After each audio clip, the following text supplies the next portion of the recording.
আসসালামু আলাইকুম প্রিয় অনার্স ছাত্রছাত্রীবৃন্দ, যারা এবার অনার্সে ভর্তি পরীক্ষা দিয়েছে তাদের ইতিপূর্বে মে মাসের 7 থেকে 10 তারিখের মধ্যে রেজাল্ট প্রকাশ হতে যাচ্ছে। অনেকেরই প্রশ্ন, এই রেজাল্ট কীভাবে তারা দিবে, এসএসসিতে কত নেবে, এইচএসসিতে কত নেবে এবং এমসিকিউ কার কতটি হয়েছে, আজকে ব্যাখ্যা বিশ্লেষণ সহকারে আলোচনা করছি। প্রথমে রেজাল্ট কীভাবে হবে। কলেজ সাবজেক্ট চয়েস ভিত্তিক প্রথম মেধা তালিকা তৈরি করা হবে। যদি বুঝতে অসুবিধা হয় তাহলে কমেন্টে জানাবেন, আমরা রিপ্লাই দিয়ে সর্বোচ্চ সহযোগিতা করার চেষ্টা করি। প্রথম, কলেজ সাবজেক্ট কলেজে যে কলেজ ও সাবজেক্ট চয়েস ভিত্তিতে প্রথম মেধা তালিকা তৈরি করা হবে। 2, ভর্তি পরীক্ষা 100 নম্বরের ও জিপিএ উপর 100 নম্বর, মোট 200 নম্বরের উপর মেধা তালিকা প্রস্তুত করা হবে। তাহলে এসএসসি আর এসএসসিতে হচ্ছে 100 নম্বর, আর হচ্ছে এমসিকিউতে পরীক্ষাতে দিয়েছি, পরীক্ষাতে কিন্তু 100 নম্বর, মোট টোটাল 200 নম্বরের উপর মেধা তালিকা প্রস্তুত করা হবে। লাস্ট একটা শ্রেণীকাট বিষয়, এটা বলে দেব, একটা শ্রেণীকাট বিষয় হচ্ছে মোট নম্বর। প্রথম চয়েস সাবজেক্ট, মোট নম্বরের ভিত্তিতে প্রথম চয়েস হচ্ছে সাবজেক্ট, দ্বিতীয় চয়েস সাবজেক্ট, তৃতীয় চয়েসকৃত যে সাবজেক্টগুলো করছে। এবার জিপিএ নম্বর কীভাবে করবেন। জিপিএ নম্বর হচ্ছে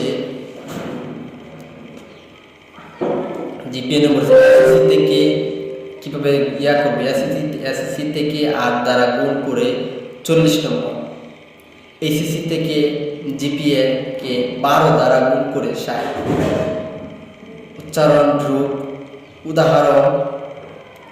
উদাহরণস্বরূপ একজন শিক্ষার্থী এসএসসি ও এইচএসসি ধরেন সাপোজ 4 পয়েন্ট করে পেয়েছে এসএসসিতে এবং এইচএসসি, কম এদিক সেদিক হতে পারে। তোমাদের এসএসসি এইচএসসি কমেন্টে দিয়ে দেবার জিপিএটা দেওয়ার পরে আমরা সেটা বলে দেবো কি তোমার চান্স হবে কি হবে।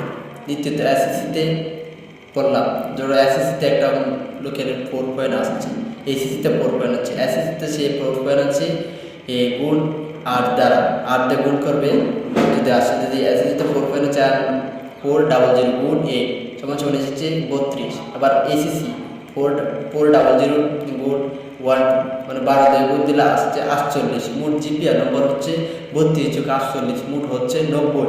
এবার 100 নম্বর মধ্যে সে পেয়েছে 90।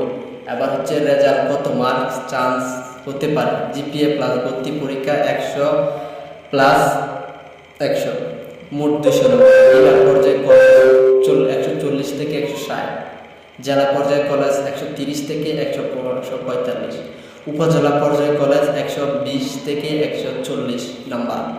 ভর্তি পরীক্ষার কম নাম্বার পেলে 35 পেলে,